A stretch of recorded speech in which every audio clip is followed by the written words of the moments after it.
All right, this is the Week 11 press conference with Traverse Family head football coach Justin Wilcox prior to Cal's Friday trip to Wake Forest. We'll go ahead and get questions started with Jeff Corrado from Cal Bears on that side. Yeah, good morning, Justin. If we can just start with some nuts and bolts stuff. Injuries, can you update us on the status of Cade Uluwave, Brian McCullough, TJ Session, Corey Dyches, the two receivers, Merriweather and Grays, and also just if you can confirm that Jaden Ott and Vadakani came out of the Oregon State game no worse for wear. Yeah, we can confirm that Jaden and Siowape came out healthy the Oregon State game, which is great news. Cade's getting better every day and was able to do some things this week. Corey Dyches, same thing, has showed improvement and is practicing. TJ Session is back full go, as is Ryan McCullough. And the two receivers have made progress. And again, they're kind of week to week at this point, but both have showed progress through the bye weekend this week. But in terms of Uluwave, Session, Dyches, and McCullough, you're expecting all of them to play? Correct. All right, thank you. All right, I'm going to Steve Kroner, SF Chronicle. Morning, Justin. Steve Kerr has kind of used the phrase gravity with Stephen Curry, that, you know, the floor gets tilted towards his side so guys get open shots. Jaden Ott did not have great running stats against Oregon State, but you guys got nearly 500 yards and 44 points. Is there a sense of Stephen Curry gravity with Jaden Ott? I have not heard that term before. Curry's gravity seems to make that basket bigger because he doesn't miss. But I understand the question. I understand, what Coach Kerr is talking about. I thought the Oregon State game, the offense as a whole performed much better. I didn't see Oregon State doing a whole lot different than what they had put on tape in terms of they were a cover four quarters team. They ran man free, a little bit of fire zone, and some kind of third down walk up stuff. So they did not change a whole lot, Steve, based on what we had seen. I think anytime you're at full strength and you got the best players on the field, well, then you can be more complimentary. The run game, the pass game, the protections, the down and distances, everything seems to get better when you have your best players available. How did it impact that game? I don't know. Like I said, I don't know that they changed a whole lot. But obviously we want Jaden back and everybody else, the receivers and the linemen and the DBs and the Cade, because the more players we have back, the better chance we have to play well. All right, Jay Curtis, Cal Bears on this side. Through 8 games, Justin, what would you say are the team's strengths, and what are the teams that are the things that you would hope that would be a little better? Yeah, you broke up on me a little bit, Jake. I think you said through 8 games, what are the strengths of the team, and what are the things that need to get better? That's correct. Yep. I think let's start with special teams. I think our kickoff unit has been pretty dang good. I think our punt team has been pretty dang good. We need to get better in our field goal and punt return game. And there's, small things involved with all that. Offensively, I think we've been efficient in the pass game. The things that have hurt us offensively are big picture or red zone touchdowns. We need to score more in the red zone. Being more consistent with our run game, I think, is going to be a big part of it. And the negative plays, the sacks and or pre-snap penalties have been costly at times to us on offense. But like I said, I think they've been much more efficient. The Oregon State game was by far our most efficient game offensively, although we still want to score touchdowns in the red zone. Defensively, I think the defense has played pretty well. We've had 2 bad quarters, one in the fourth against Miami and then a fourth quarter against NC State. Otherwise, have been playing winning football. And I think there's some guys that are performing at a high level over there.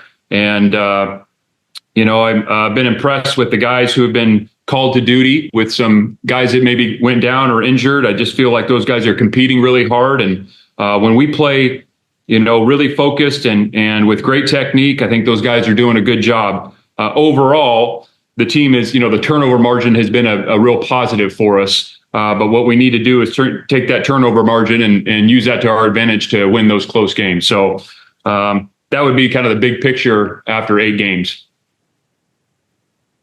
All right, back to Jeff Rado. Justin, could you evaluate the progress that Mendoza has made this season, and in particular, in terms of ball security and his accuracy?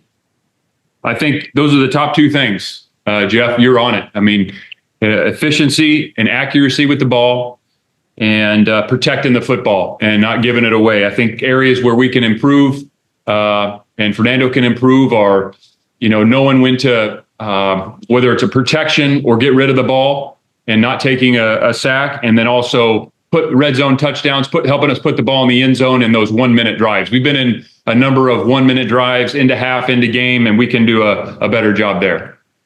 Do you still have any concerns about?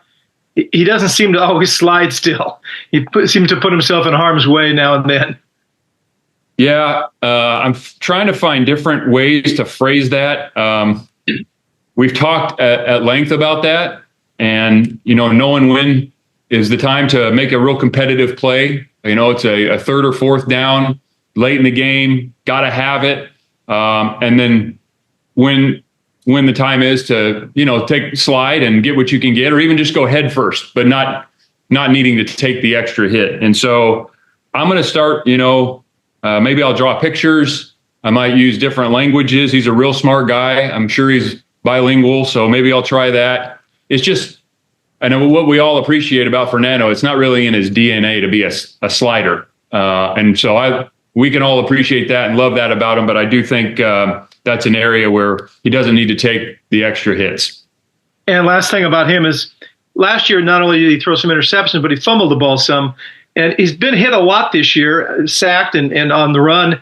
Hasn't fumbled the ball, I don't think, at all. Just how has he managed to improve that area? That's a big emphasis for us in the offseason with Fernando. Sterling Gilbert has done a great job with him, just with his technique in the pocket, getting 2 hands on the ball. And I think he's done a much better job of that, because he did last year. The ball was on the ground a lot, had some interceptions, ball was on the ground. He was also a freshman quarterback, and so he learned from that, which is what you want to see. And Sterling has done a really good job with him. Are you impressed by how much he's improved this year? Yeah. I mean, I think I was involved in a quarterback competition throughout fall camp. Sure. And anytime you have competition, it's going to bring out the best in everybody. And he is a competitive guy.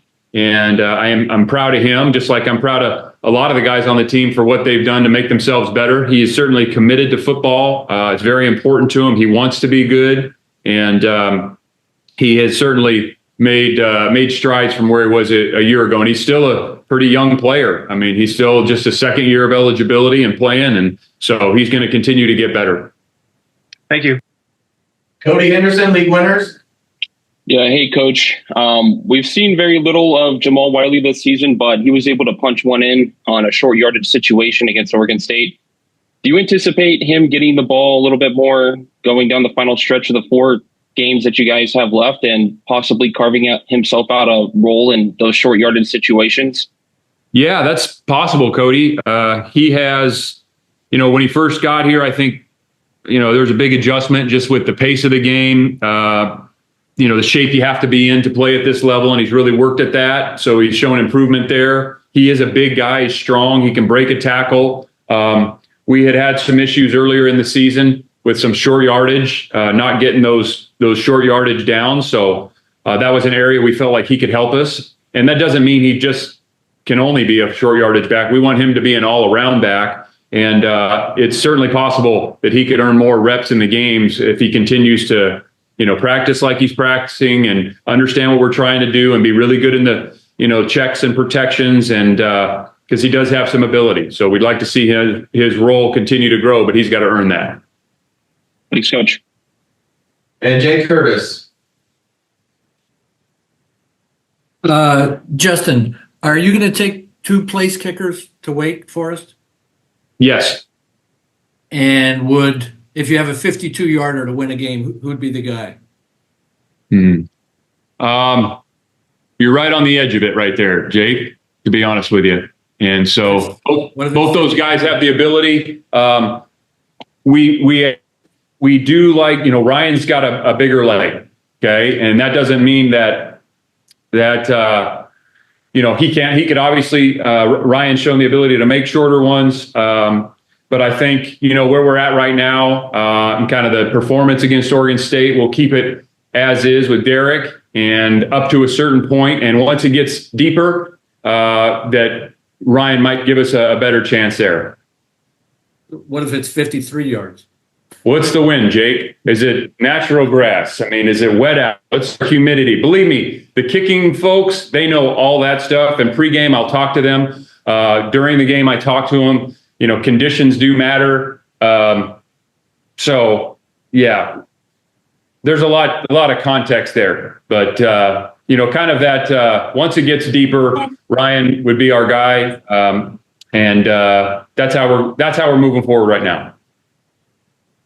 All right, back to Steve. Yeah, Justin, what distinguishes Wake Forest's offense in general and Bachmeier in particular? Yeah, they've done a good job. They're scoring points. Hank Bachmeier has been around for a while. He's played a lot of football. We recruited him in high school, so I feel like we've been around or recruited a Bachmeier for about the last 8 years. Hank's done a good job.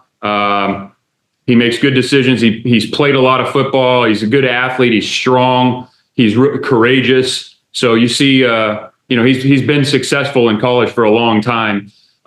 They do a really good job offensively. Their OC's been there for a long time. They've been very efficient. They got some, they'll have some plays that you've seen before, and then they have some schemes that are a little unique to them, with some of the slow mesh stuff, which is a different style than we've seen, kind of a different schematic. So they do a good job with that. The running back's a very good player, really, really good player.